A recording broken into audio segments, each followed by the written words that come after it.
할렐루야, 할렐루야. 예, 제가 생각하기에는 우리 팬데믹 상황 속에서 오늘 3부 예배가 제일 많이 모인 것 같아요.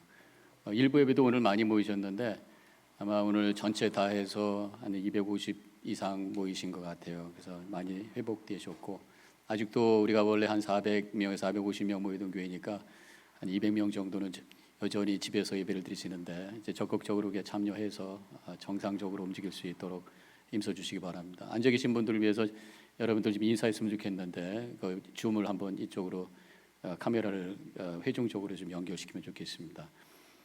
금방 안 돼요? 광고 말씀을 드리는 동안 준비해 주시면 좋겠습니다. 이번 목요일 날 우리 교회에서 국가 기도의 날 집회가 있겠습니다. 우리 미국을 위해서 기도하는 날로 정하고, 교회 협의회에서 모든 교회들을 인바이트해서 함께 이 나라를 위해서 기도합니다. 여러 가지 그 에시안 혐오 범죄, 우리가 에시안입니다만 그런 일들이 많이 일어나고 있는 그런 상황 속에서 기도하면서 하나님의 은혜를 구해야 될 것이고, 또 이 세상 자꾸만 이 평등법이라고 해서 또 이렇게 그 성소수자들의 권리를 이제 세워주는 그러한 법이 개정이 되기 시작하면 상당히 우리 교회가 챌린지를 받을 것이다. 여러 가지 교회의 그 성경적이고 신앙적인 그런 일들을 어렵게 만드는 그런 상황이 될 수 있을 것이다. 그것을 위해서 우리가 기도하자. 또 이제 교회가 회복되고 다시 이렇게 모일 때에 기도로 우리가 한 마음이 되자. 그래서 예배를 1시간 드리지만 30분 정도는 예배고 30분 기도하는 시간을 가지려고 하니까 뜨겁게 기도하기 원하시는 분들 함께 참여해 주시기 바랍니다. 아직도 여기 회중으로 볼 수가 없나요? 예. 여러분들 좀 이렇게 방에 계신 분들하고 인사 나누려고 했더니 좀 안 되는 것 같아요. 기도하겠습니다. 하나님 감사합니다. 오늘 주님의 은혜로 주일일 예배 함께 드릴 수 있도록 은혜 주셔서 감사합니다.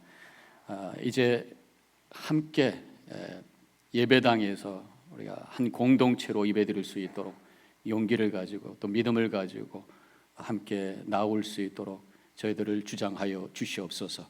오늘 나오신 모든 분들에게 하나님의 큰 은혜가 이 예배를 통해서 역사하게 하여 주시옵소서. 함께 하실 줄 믿고 감사하며 예수님의 이름으로 기도합니다. 아멘. 팔복을 가지고 계속해서 말씀을 나누는데, 오늘은 네 번째 복에 대해서 말씀을 나누게 됩니다. 의에 줄이고 목마른 자는 복이 있나니 그들이 배부를 것이며.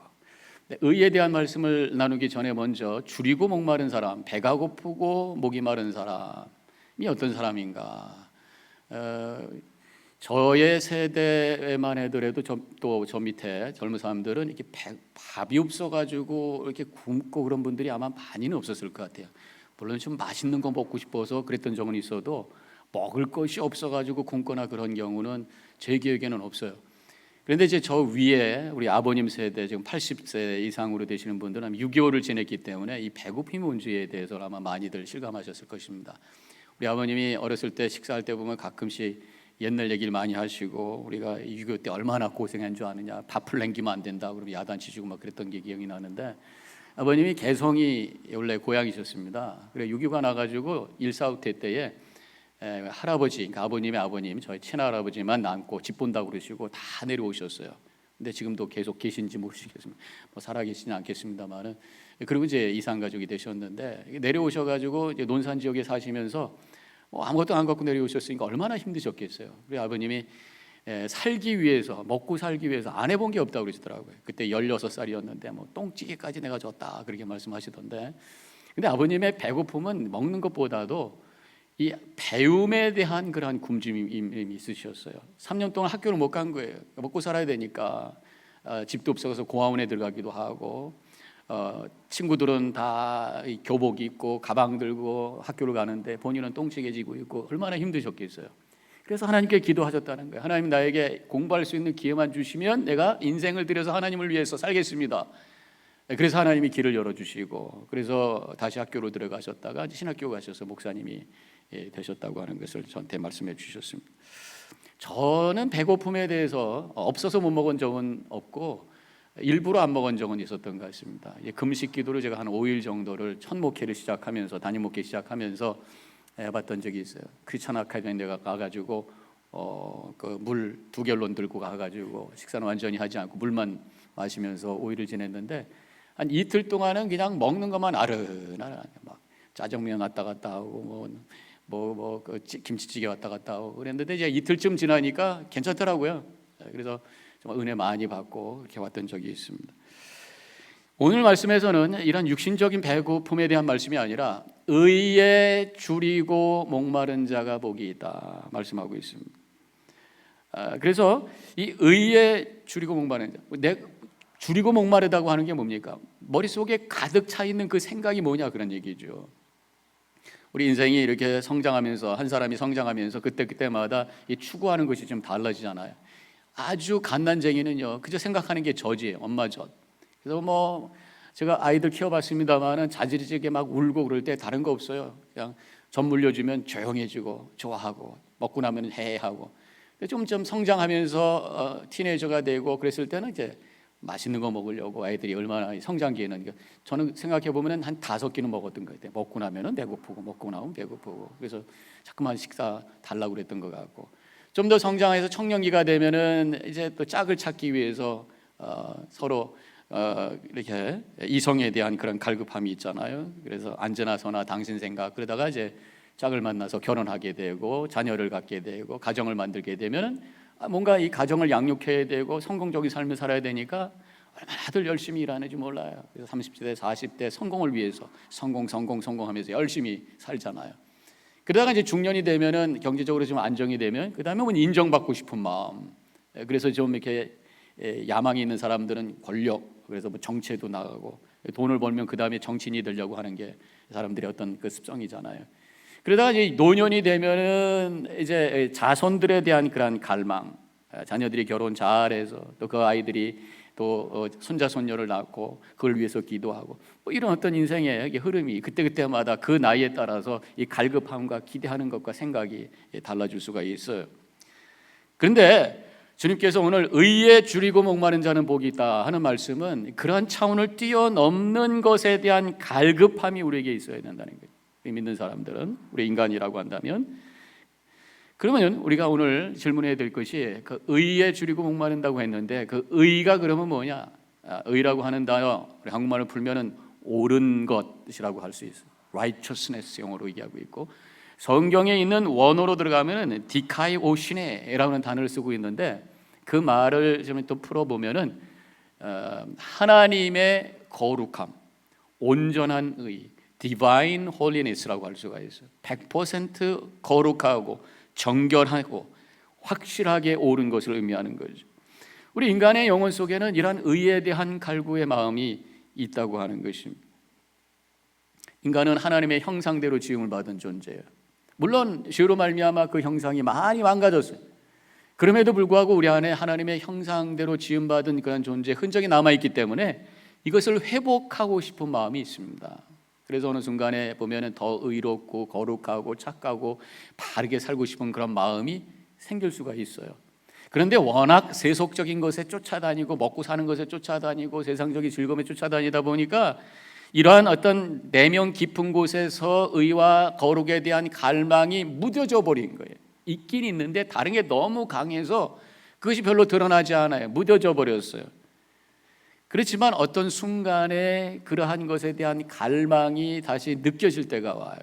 그때를 이제 성숙해진다, 성숙이다, 성숙하다 이렇게 표현할 수가 있죠. 그때가 그럼 언제인가? 전도서에 보면은 1장 2절과 3절에 우리가 많이 듣던 구절입니다만은 전도자가 이르되 헛되고 헛되며 헛되고 헛되니 모든 것이 헛되도다. 해 아래 수고하고 모든 수고가 사람에게 무엇이 유익하냐? 인생의 허무감이 느껴질 때가 온단 말이에요. 열심히 살다가 어느 순간에 도대체 이게 사는 게 이게 다야? 이게 뭐 특별한 거 아니잖아? 허망하다? 이런 생각이 들 때가 온단 말이죠.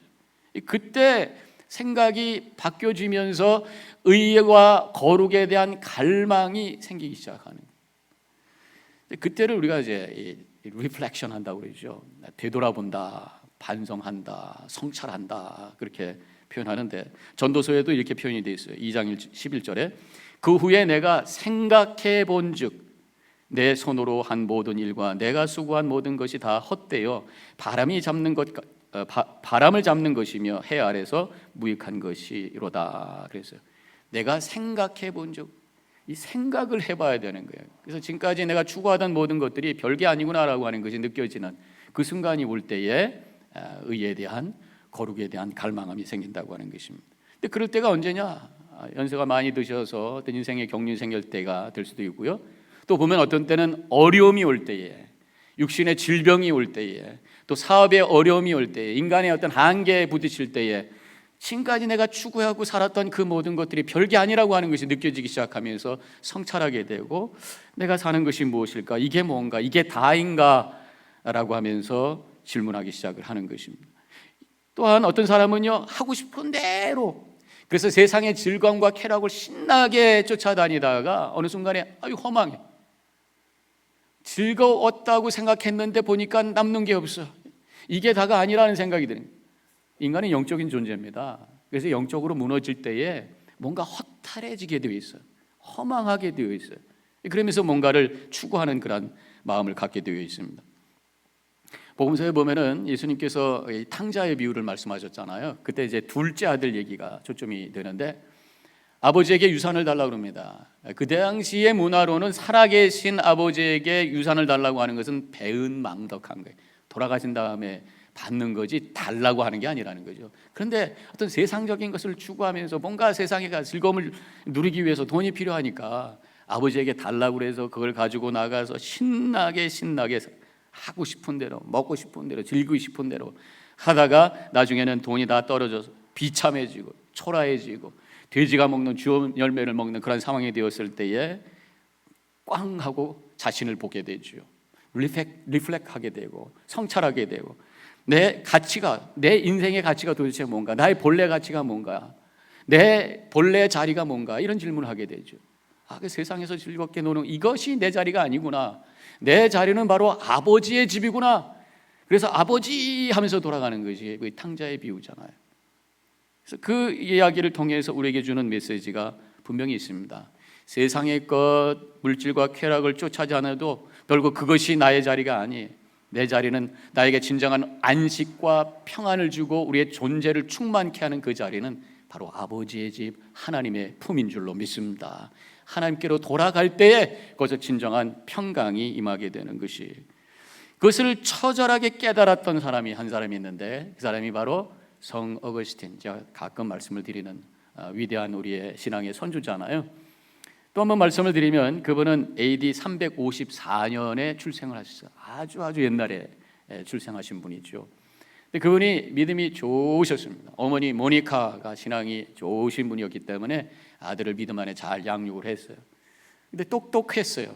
그래서 어머니가 그 아들을, 원래는 어디 살고 있었냐면은 이 다카스테라고 하는 데 살고 있었습니다. 여기는 이 북아프리카에 있는 어느 도시인데, 지금은 그 튀니지아라고 하는 지역인데, 그 이태리에서 지중해를 건너서 맞은편에 있는 연안에 있는 그런 도시, 거기에 다카스테라고 하는 게 살다가 아이가 똑똑하니까 어머니 모니카가 유학을 보냅니다. 칼타고라고 하는 큰 도시로 보내요. 근데 젊은 친구가 이제 거기 유학을 해가지고 눈이 휘둥그레져가지고 어떤 그런 도시의 즐거움 속에 빠지기 시작합니다. 그러면서 허랑방탕하기 시작을 해요. 멋대로 살기 시작합니다. 육신의 쾌락과 즐거움을 철저하게 추구합니다.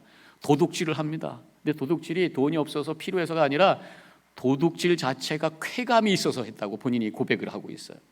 그리고 이제 성적인 타락 속에 빠져가지고 나중에 18살에 어떤 여인과 동거를 하면서 아들까지 낳아버리고 말았어요. 18살에 아버지가 되어버리고 말았습니다. 이렇게 완전히 방탕 생활을 하고 있을 때 어머니 모니카가 그 소식을 듣고 눈물로 기도하죠. 이제 그러다가 이 어거스틴이 뭔가 그래도 허전해, 세상의 즐거움을 막 추구했는데도 뭔가 허전해. 그래가지고 그가 하나님께로 돌아와야 되는데 즉시 하나님께로 돌아가지 아니하고 어떤 이단 종교에 빠지기 시작합니다. 마니교라는 곳에 빠져가지고 또 허우적거려요. 그럼에도 불구하고 평안이 없어. 영적으로도 채워지지 않습니다. 그러다가 어느 순간에 너무 답답해서 하나님을 향해 부르짖어요. 하나님, 내가 언제까지 이 더러움 속에서 벗어날 수 있겠습니까? 얼마나 더 기다려야 됩니까? 시편 13편에 나오는 시편 기자의 탄식과 같아요. 여호와여 어느 때까지니까 탄식하며 주님을 향해 눈물로 기도할 때에 갑자기 어린 아이의 소리가 들리는 거예요. 톨레 레제, 톨레 레제. 영어로 바꾸면은 take and read, take and read. 집어들고 읽어라, 집어들고 읽어라. 앞에 보니까 성경이 있어서 그것을 집어들고 열어서 읽었을 때 로마서 13장 13절과 14절에 있는 말씀이 눈에 띄게 되었어요. 그 말씀은 이랬습니다. 낮에와 같이 단정히 행하고 방탕하거나 술 취하지 말며 음란하거나 호색하지 말며 다투거나 시기하지 말고 오직 주 예수 그리스도로 옷 입고 정욕을 위하여 육신의 길을 도모하지 말라.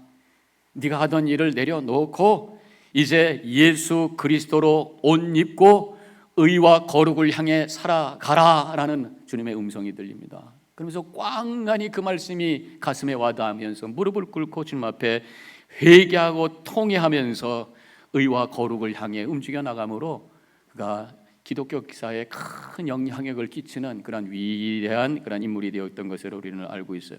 그러면서 그가 그 경험 속에서 나온 그런 말을, 유명한 말을 하나 남기게 됩니다. 이렇게 말을 합니다. 인간은 하나님을 위해 하나님으로부터 지음을 받았으므로 우리의 마음은 하나님 안에서 영원한 안식을 얻을 그날까지 편안할 날이 없다. 하나님께로 가기 전까지 우리는 진정한 평안과 존재의 충만함, 배부름을 경험할 수 없다 라고 그렇게 고백을 한 것이, 바로 인간은 의를 향한 갈망을 해야 되는, 할 수 하는 존재라고 하는 것을 여기서 분명히 말해주고 있는 것입니다. 그래서 우리는 하나님을 향해서, 하나님의 의를 향해서, 그 거룩함을 향해서 우리가 갈망을 하게 되는데, 문제는 중요한 게 있어요. 의를 향한 갈망이 잘못된 방법으로 가게 되면은 오히려 더 큰 문제가 생기더라 그런 얘기죠. 참된 의가 아닌 자기 의에 빠지게 될 때에 그때 더 큰 문제가 생겨요. 자기 의라는 게 뭡니까? self righteousness. 자기 스스로를 의롭게 여기는 것, 자신의 방법으로 의롭게 되려고 하는 것, 행위와 공적으로 의롭게 되려고 하는 생각, 이것이 자기 의예요. 자기의 영혼의 상태와 관계없이 내가 이런 거 했으니까 나는 의로운 사람이야 라고 착각하는 것이. 근데 성경은 분명히 온전한 의와 거룩은 인간의 행위와 노력으로 될 수 없는 것이다 말씀하고 있어요. 갈라디아서 2장 16절에서 율법의 행위로서 의롭다함을 얻은 육체가 없느니라. 우리 스스로의 노력으로, 우리 스스로의 행위로 온전한 의를 이룰 사람은 아무도 없다. 성경이 이렇게 말씀하고 있는 것입니다. 그런데 내가 의롭다라고 하는 것은 거짓이고 자기 기만이고 착각이, 오히려 그러한 자기 의에 빠짐으로 말미암아 교만하게 됨으로 더 큰 죄악 속에 빠지게 된다고 하는 것입니다. 의라고 하는 단어는 디카이 오시네, 아까 말씀드렸잖아요. 하나님의 거룩, 의심과 욕심이 완전히 사라진 상태, 100% 순결한 영혼의 상태, 이런 상태의 인간은 이룰 수가 없다고 하는 것이에요. 왜냐하면 우리 피 속에 유전적으로 흐르고 있는 죄성이 있어요. 아무리 내 힘으로 노력해도 될 수 없는 것이 있습니다. 욕심과 죄성을 가지고 태어났어요. 물론 우리가 여러 가지 훈련을 통해서 좀 더 성숙하게는 할 수가 있습니다. 그러나 100% 온전한 의를 이룰 수는 없다고 하는 거예요. 그래서 성경에서는 의인은 없나니 하나도 없다 말씀하고 있습니다. 오히려 자기 의는 아까 말씀드렸던 것처럼 교만하게 되어서 다른 사람을 힘들게 만들고 갈등하게 만듭니다. 내가 모든 판단의 기준이 되어서 정죄하고 비난하게 되면서 관계를 파괴하고 공동체를 흔들게 되는 것입니다. 그래서 다른 사람을 바라보면서 칭찬하기보다는 이상하게 자꾸만 다른 사람의 잘못이 보이고, 그래서 불평하게 되고 화나게 되고, 그래서 기쁨이 없고 만족이 없고 존재 충만이 없어, 힘들게 살게 되는 것이잖아요. 이렇게 우리가 내가 중심에 대해서 판단하고 정죄하는 것이 얼마나 위험한 것인가라고 하는 것을 알아야 됩니다. 그래서 예수님께서 누가복음 6장 37절에서 비판하지 말라, 그리하면 너희가 비판을 받지 않을 것이요, 정죄하지 말라, 그리하면 너희가 정죄를 받지 않을 것이요. 반대로 얘기하면 뭡니까? 비판하면 너희가 비판을 받고 정죄하면 너희들이 똑같은 죄로 정죄를 받을 것이다. 너희들은 비판과 정죄할 수 있는 그러한 자가 아니다 말씀하고 있는 것이. 인도의 유명한 시인 타고르의 일화가 있습니다. 그분이 이제 집에 하인이 있었는데 나이가 좀 있으신 하인이 있었어요. 아침이 됐는데 나타나지 않습니다. 아마 뭐 집에서 이렇게 같이 사는 하인은 아니었고 이렇게 출퇴근하는 이렇게 돈을 받고 일하는 분이었던 것 같아요. 아침에 일거리가 많아요. 뭐 나무도 쪼개야 되고 마당도 쓸어야 되고 밥도 해야 되고 항상 일거리가 많은데 그날은 유단히 더 일이 많았어요. 아침에 나오지 않은 거예요. 무단 결석을 한 거죠. 지금같이 뭐 셀폰이 있어서 어디 알아볼 수도 없고 그렇다고 뭐 집에까지 가는 것도 그렇고 그냥 화만 잔뜩 나 있는 거예요. 근데 오후가 돼서 늦지막히 이분이 나타났습니다. 나타나가지고는 아무 일 없었던 것처럼 광야 가가지고 빗자루를 갖고 나와가지고 마당을 쓸기 시작을 하는 거예요. 그러니까 더 화가 나는 거예요. 타고르가 와서 뭐 자초지종을 얘기하고 미안합니다 주인님 뭐 이래야 되는데 아무 말 없이 그냥 얼굴에 별로 아무런 안색도 없이 빗자루를 가지고 쓸고 있는 거예요.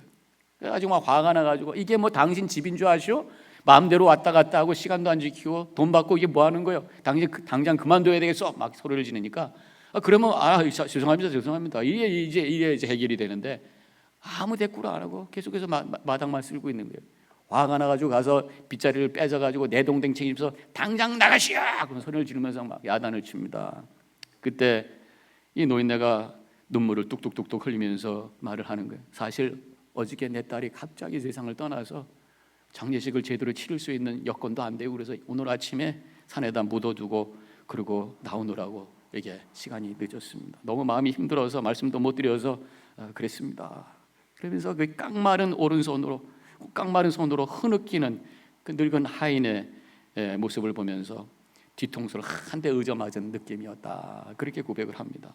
이 사건으로 이 타고르는 내 생각만으로 사람을 판단하고 정죄할 때 그것이 얼마나 옹졸해지고 얼마나 잔인해질 수 있는지를 철저하게 깨닫게 되었다. 이렇게 고백을 하면서 다른 사람의 설명을 듣기 전에 절대로 판단하지 않겠다 결정을 하고 어떤 상황 속에서도 그럴 수 있지라고 하면서 살기로 결정을 했다는 그런 얘기가 있어요. 그렇게 살았다는 얘기가 있습니다. 자기 의에 빠지게 되면 쉽게 판단하고 정죄하게 되고 결국 그것이 악을 만들 수가 있다고 하는 것입니다. 예수님 당시에 자기 의에 빠진 대표적인 사람들이 예수님 주변에 있었어요. 바리새인들, 율법주의자들, 서기관들, 예수님을 쫓아다니면서 예수님의 잘못만 찾아서 정죄하고 또 예수님을 비난하고 예수님을 어떻게 살아도 죽일 계획을 하고 모의를 짰던 사람들이 바로 그 사람들이. 여기서 우리는 그 자기의의 비극을 보게 됩니다.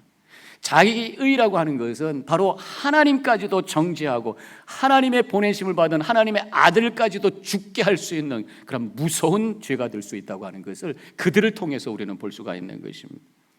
자기의 의의 아이러니, 의를 추구하다가 의로운 사람을 죽일 수 있는 그것이 바로 자기의 속에 있는 것입니다.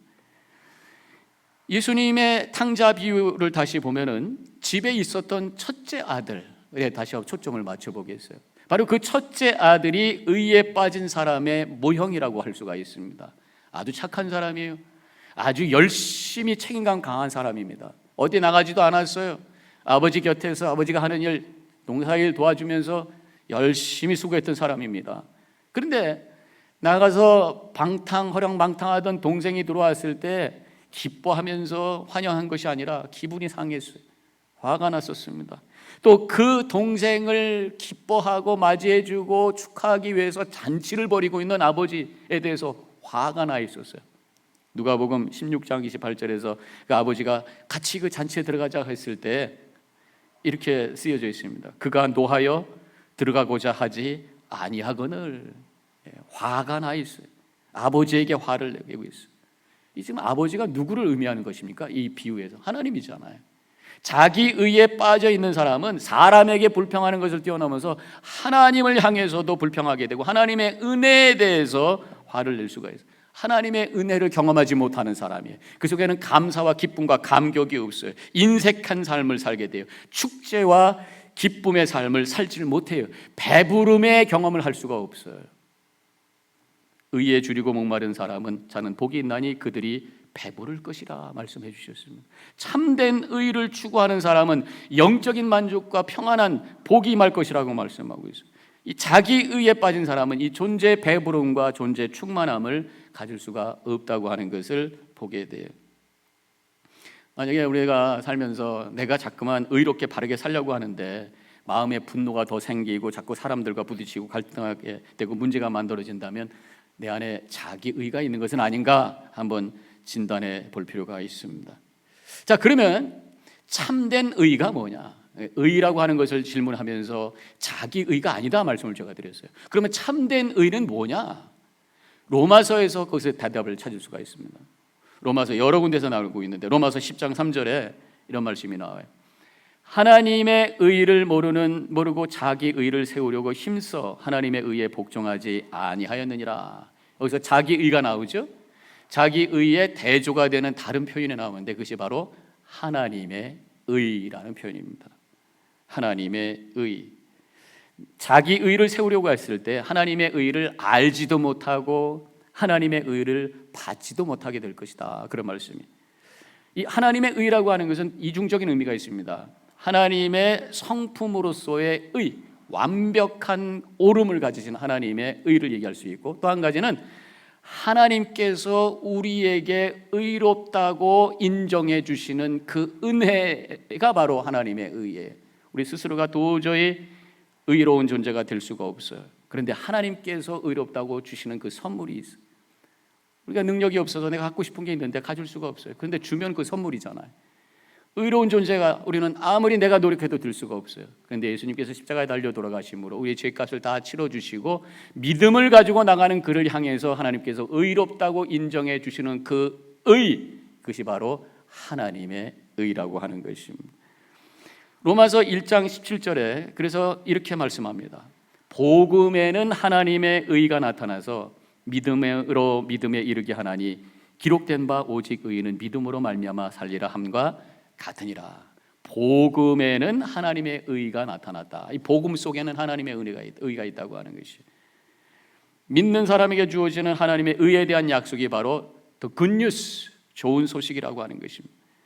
왜냐하면 내가 할 수 있는 것이 아니니까 주님께서 주시는 것이기 때문에 주신다라고 하는 그 소식이 얼마나 좋은 소식이겠어요. 믿음으로 나아갈 때 주님께서 우리에게 의롭다 인정해 주시는 그 의, 이것이 바로 하나님의 의라고 하는 것입니다. 그렇다면 우리가 줄이고 목말라 해야 될 그 의는 바로 하나님의 의, 내가 스스로 이룰 수 있는 의가 아니라 하나님께서 주시는 그 의를 갈급해하는 그 고백이 있을 때 우리 주님께서는 복이 있다 말씀해 주시는 줄로 믿습니다. 지금 네 번째 복에 대한 말씀을 하는데 잘 보면요, 첫 번째, 두 번째, 세 번째 복에 대한 말씀하고 네 번째 복에 대한 말씀하고 그 센텐스의 스트럭처가 좀 달라요. 무슨 말씀이냐면 심령이 가난한 자는 복이 있다고 그랬어요. 또 애통하는 자는 복이 있다고 그랬습니다. 온유한 자는 복이 있다고 그랬어요. 그 패턴으로 가면은, 그 스트럭처로 가면은 네 번째도 의로운 자는 복이 있나니 해야 돼요. 근데 의에 줄이고 목마른 자는 복이 있나니 말씀하고 있습니다. 그게 이게 뭡니까? 온전한 의를 내 스스로가 이룰 수가 없어요. 그래서 그 의를 이루기 위해서 갈급한 심정으로 엎드려서 구하고 있는 그 자에게 하나님께서, 주님께서 복이 있다, 그런 말씀입니다.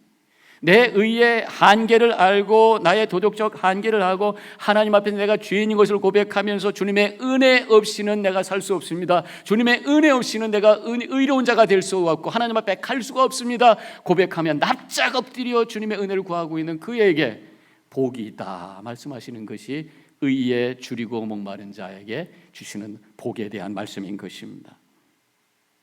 이 의라고 하는 말을 제가 한자로 한번 풀어볼까요? 의에 대한 한자 잘 아시고 계시죠? 이렇게 되어 있잖아요. 앞에는 양이라는 거하고 그 뒤에는 나라고 하는 의미잖아요. 자기야.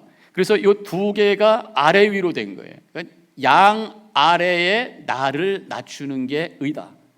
양이 뭐예요? 바로 어린 양 예수 그리스도, 십자가에서 우리에게 제물로 돌아가신 예수 그리스도 앞에 엎드려서 내가 죄인입니다 고백하며 은혜를 구하는 그 모습이 바로 의의 모습인 줄로 믿으시기를 바랍니다. 내가 뭔가 의로운 일을 했다, 거만한 모습이 아니라 엎드려 주님의 은혜를 구하며 내가 죄인인 것을 고백하며 회개하는 그 모습, 십자가 붙들고 있는 그 모습이, 자복하는 그 모습이 진정한 의로운 모습이라고 하는 것이에요. 그래서요, 하나님의 의에는 역설, 파라독스가 있어요. 그게 무슨 말이냐면, 내가 의롭지 않습니다라고 고백하면서 십자가 앞에 죄인입니다 고백할 때 참된 의로운 자가 되어지는 그런 역설이 그 속에 있는 거예요. 그런데 반대로 자기 의에는 모순이 있습니다. 내가 의롭다고 어깨를 펴고 교만하고 내중심적으로 생각하고 판단할 때에 그는 의로운 자가 되지 않는 죄인이 되어버리는 그러한 모순이 그 속에 있다고 하는 것입니다. 의에 줄이고 목마른 자는 복이 있나니 그들이 배부를 것이며, 예수님께서 말씀하셨어요. 겸손히 내가 죄인인 것을 인정하며 십자가 붙들고 은혜를 구하는 자에게 그 영혼이 배부르게 될 것이고 그 존재가 충만하게 될 것이고 천국의 삶이 시작이 될 것이라고 하는 약속의 말씀을 붙드시고 겸손하게 나아가심으로 하나님께 주시는 은혜 가운데 승리의 삶을 살아가는 우리 모든 성도님들이 되어주시기를 주님의 이름으로 간절히 축원합니다. 기도하겠습니다.